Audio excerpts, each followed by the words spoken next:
tí ìgbàlá nìjọ láyé ta wọ́n bẹ́ẹ̀ ní masasi àfáwà àṣẹ masasi àbúrò sí ìdàbí المسجد التعاون المسلمين نعم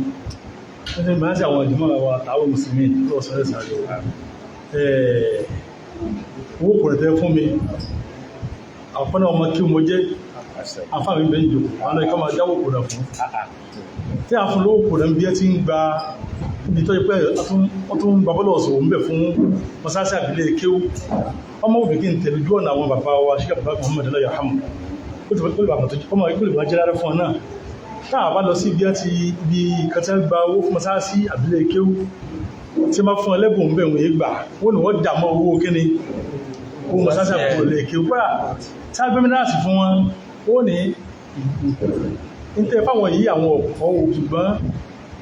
ta ní ọ̀rà fáwọn wọ́n ní kẹ́nìkan ọ̀rà pé ẹ̀kọ́ àkó òun rà wọ́n pé ẹ̀dàmọ́ owó tẹ̀ ń gbà ní ìsẹ̀bá yìí wọ́n ẹ̀sẹ̀ wá gba ẹ̀bùn ní ìsẹ̀ ó ti kúrò ní pé ọ̀rà fún wọn ni ó ti yé owó tẹ́ ẹ̀fẹ́ mìíràn kó fún kókó sí abẹ́ ìtàǹgbà fún ilé ìkéwú Allahu Akbar mìíràn kan á fi kún Assalamu alaikum